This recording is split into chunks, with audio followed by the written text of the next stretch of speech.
Story time about how my brother caught me hooking up with his girlfriend. My brother started dating this girl last year and they were hanging out every day. Also around that time last year, I started to figure out my sexuality. Well, since my brother and her would hang out every single day at my house, I would see her all the time. And I started to get little feelings. Something came over me, baby. I was like, God is a woman. I just kind of came to the conclusion that I liked girls. Since she was dating my brother and they were home all the time, me and her kind of started talking too. We exchanged Snapchats, just a friendly exchange. Keep in mind that at the time she didn't know my sexuality. Nobody did. So that night after we exchanged Snapchats, I was Snapchatting somebody else. And I was sending them some explicit pictures. Since I recently just added my brother's girlfriend on Snapchat, her name was at the top. So I accidentally clicked on her name and sent her the explicit picture. I didn't even realize that I did that until I received a snap from her out of nowhere. And she had sent an explicit picture back, like for part 2. This is part 2 of how my brother caught me hooking up with his girlfriend. So like I said, I accidentally sent my brother's girlfriend an explicit picture on Snapchat. Not knowing that I even sent it, I received an explicit picture back from her. I said, baby, I'll really bite your titties. Stop playing with me. But after she sent me the picture, I responded with heart eyes, and then she texted me and said that she would be coming over tomorrow to hang out with my brother. I basically said, cool, I'll see you around, and then she came over the next day. So the next day came and she was at my house, but I wasn't talking to her. She was with my brother. And then she walks into my room.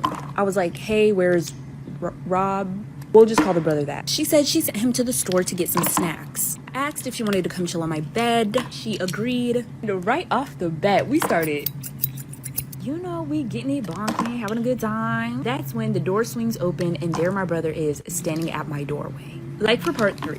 This is gonna be part 3 of the time my brother caught me hooking up with his girlfriend. So my brother swung my door open and there he was standing at my door watching me and his girlfriend while we were...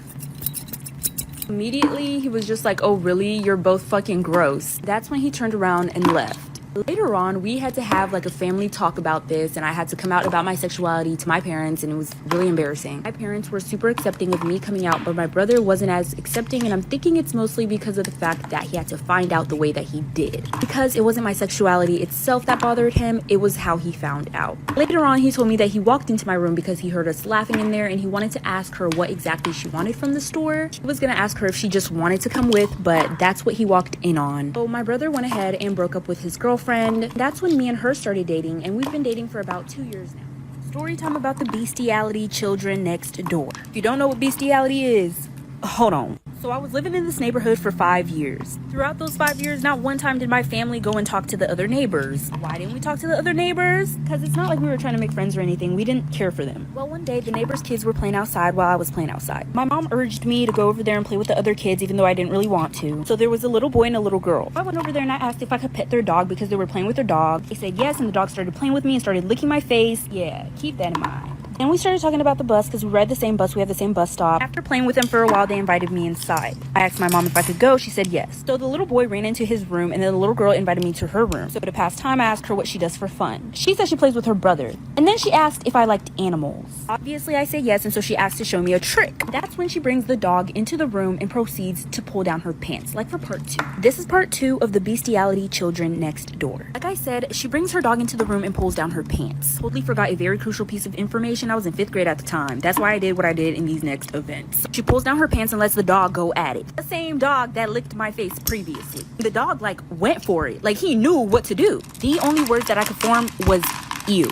She had trained this dog to do that. So after I said ew, she immediately got up and put her pants up, and she was surprised that I was grossed out like any normal human being wouldn't be. And out of nowhere, she starts crying and I started feeling really bad, so I told her that I wouldn't tell anybody. And so she tells me I had to switch to my dog because my hamster wouldn't do it. Then she gets up and opens this drawer and proceeds to pull out a dead hamster. She says he wouldn't lick, he would only bite. She starts crying really hard and says she feels uncomfortable and she would feel better if I let the dog do what it did to her. As much as I didn't want to, I wanted her to feel comfortable, so I did it. This is part 3 of the bestiality children next door. Like I said, I gave in. I didn't know how it was supposed to feel. It felt weird, but it didn't feel good. So I stopped and she started giggling and I just felt so uncomfortable, so I wanted to go home. Then she started acting like she was annoyed and started getting really mad at me. But I was like, whatever, and so she let me leave. Well, it was a Sunday that day and the next day we had to go to school, but she wasn't at the bus stop. And so I get on the bus and I go to school that day and everything is fine. Until halfway through the school day, my mom comes to pick me up early. She would never come to pick me up early for no reason. I would usually have an appointment and I would know about it before. I would know if I was going to leave school that day and was going to get picked up, but I wasn't notified. So my mom came to pick me up, and while we were on the way home, she said that my dad had stayed home from work that day, and when we got home, we were going to have a talk about what I did with the neighbor's dog. I promise you're going to want to like for part 4. This is part 4 of the bestiality children next door. Baby, that rhymed. Like I said, my mom is driving me home right now, and we're gonna have a talk when we get home with my dad about what I did with the neighbor's dog. I tried to explain myself to her in the car, but she wouldn't let me talk. She didn't want me to say anything until we got home. But when we got home, it wasn't just my dad sitting in the living room. The neighbors were there. The mom, dad, and the 2 kids. So I was like, is this a setup? The neighbor's dad is fuming. As soon as I walked into the living room, he stood up and tried to get in my face. Mind you, I was in 5th grade. He did that in front of my parents. My parents told him to back up, obviously, but there was a lot of tension. When he was in my face, he was saying, "How dare you force my daughter to do that with our own dog?" That's when I knew what the fuck was going on. This little fucker. Basically, after I left my neighbor's house the day before, the daughter went up to the parents and told them that I showed her the trick with the dog and forced her to do it. But this is when things take a turn, babes. This is part 5 of the bestiality children next door. Like I said, my neighbor's parents and their kids and my parents and I were all in my living room discussing about this dog situation. So I went ahead and explained myself that she was a fucking liar and that nothing that's coming out of her mouth was true and that she was just lying and lying. And the neighbor's parents weren't too happy about the fact that I was calling their daughter a liar. And the mom just lost it and started screaming at me and going at me and just saying all these mean, terrible things. It was almost as if she had a personal problem with me. Well, baby. So I started crying really hard once the neighbor's mom started yelling at me. I don't know what that did to the neighbor's daughter, but she folded. She said, I lied. I'll tell you guys the truth. She finally admitted that it was her idea and she's the one who introduced it to me. Then once her parents expressed their disapproval, this fucking child, she says, I thought it was okay because I saw mom doing it when dad wasn't home. Hey guys, so for everyone asking for part 6, TikTok is not letting me post part 6. It has put it under review. It's taken it down like a numerous amount of times when I tried to repost it. And if I try to repost it, they're going to shadow ban me. They already tried to shadow ban me today. So I'm going to post it on my Instagram. Follow my Instagram because I'm going to post it on. This is why they call me Miss Petty. And this is also why you should never let your boyfriend have a girl best friend. Let's get right into it. So my boyfriend had this girl best friend who he was friends with for like 2 months before he met me. So yeah, not a very long time. Over the course of those 2 months, she had bought him $5,000 worth of stuff. That's a little too nice for a best friend for me. But my boyfriend told me to trust him and that they were just friends. I should try and talk to her and shit. Maybe me and her could even become friends. So me and her actually did hang out one day. It was me, her, and my boyfriend, and we were all drinking. My boyfriend passed out a little early, so it was only me and her awake. I was getting really tipsy and I ended up throwing up all over myself. My boyfriend's girl best friend laid my head back on the sink and started washing my hair. And I was like, oh my gosh, what if I spoke too soon about her? What if she's actually not that bad? And she was washing my hair so nice, I felt smooth as silk. A little too smooth and silky. Well, I woke up the next morning to notice that my boyfriend's best friend is gone. And when I went to the bathroom and looked in the mirror, I was completely bald. Part 2 of why they call me Miss Petty. So like I said, when I woke up, my boyfriend's best friend wasn't there. And when I looked in the mirror, I was completely bald. So I woke up my boyfriend and he's shocked. He's like, what the fuck did you do? And I was like, what the fuck did I do? I know his best friend did this. When I texted her number, the messages weren't going through. And when I checked her socials, I was blocked on everything. I made my boyfriend DM her on Insta, but we watched her Instagram story and there were so many pictures of me bald while I was asleep. At this point, I was literally bawling my eyes out. My long, luscious hair was gone. I even called my mom. Mind you, we were all in college. So yeah, like I said, I was bawling. I was honestly ready to give up on life right then and there. I was regretting even going to college. I'm just kidding, stay in school, kids. But those tears ain't last for long, child. I was gonna get my sweet revenge. So little old me made a sugar daddy page. Did some follow for follows so I could get some followers so it could look legit. And I posted some pictures of an old man I found on Facebook. Then I DM'd her and asked her if she wanted to be my sugar baby. And she said yes. This is where the fun begins, like for part 3.